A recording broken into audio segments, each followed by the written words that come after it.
నాగర్ కర్నూలు జిల్లా అచ్చంపేట నుండి అయ్యప్ప స్వాములు శబరిమలకు మహా పాదయాత్ర నిర్వహిస్తున్నారు. ప్రతి సంవత్సరం పాదయాత్ర చేయడం ఆనవాయితీ. 10 సంవత్సరాలలో 8 సార్లు విజయవంతంగా పాదయాత్ర నిర్వహించారు.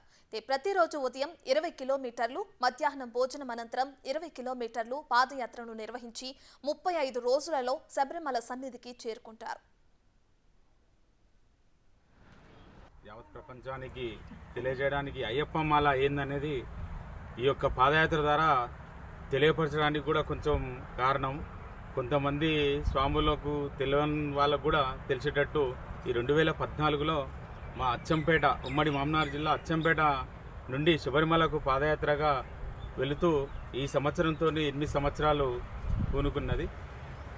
అదేవిధంగా ఈ శబరి యాత్రకు వెళ్తున్నప్పుడు మాకు పాదయాత్రలో జరిగే ఒడదుడుపులు ఆ స్వామి యొక్క దీవెనలతోని ఆశీస్సులతోని సాగనంపడం జరుగుతుంది. ఫస్ట్ సంవత్సరం 2014లో స్టార్ట్ చేసినప్పుడు కొంతమందితో స్టార్ట్ అయ్యి 10-11 మందితో స్టార్ట్ అయ్యి ఈరోజు 20-25 మందితోని పాదయాత్ర అచ్చంపేటల మా గురుస్వాముల ఆధ్వర్యంలో ఈ పాదయాత్ర కార్యక్రమం ముందుకు సాగుతుంది. స్వామి శబరిమలకు మహాపాదయాత్ర నిర్వహించడం 2014 ప్రారంభమైంది. మహాపాదయాత్ర కార్యక్రమం ఈ సంవత్సరంతో దాదాపు 8 సంవత్సరాలు, ఇది 8వ సంవత్సరం నడుస్తుంది పాదయాత్ర.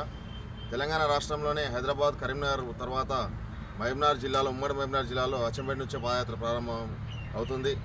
ఈ మహాపాదయాత్ర దాదాపు 1050 కిలోమీటర్లు, 35 రోజుల కార్యక్రమం. ఇది ఉదయం ఒక 20 కిలోమీటర్లు, సాయంత్రం ఒక 15 కిలోమీటర్లు, రోజు 35 కిలోమీటర్లు దాదాపుగా నడుస్తున్నారు స్వాములు. ప్రతి సంవత్సరం 20 నుంచి 25 వరకు స్వాములు నడుస్తున్నారు పాదయాత్ర. ఈ మహాభాగ్యం కలగడం చాలా అదృష్టం స్వాములకు. మేము కూడా మొదటి సంవత్సరం పాదయాత్రలో పాల్గొన్నాం. అచ్చంపేట తాలూకా నాగర్ కర్నూలు డిస్టిక్ నుండి బయలుదేరి ఈ మహాపాదయాత్రను గత 10 సంవత్సరాల నుండి మేము ఢిల్లీ, భాను, రమేష్ గౌడు అందరం కలిసి ఒక సంకల్పంతో హైదరాబాద్ సామాన్ పోతుంటే వాళ్ళు ఎలా పోయారని చెప్పి వాళ్ళ దగ్గరికి వెళ్ళి పిలిచి వచ్చి ఈ మహాపాదయాత్రను స్టార్ట్ చేసినాం 2014లో.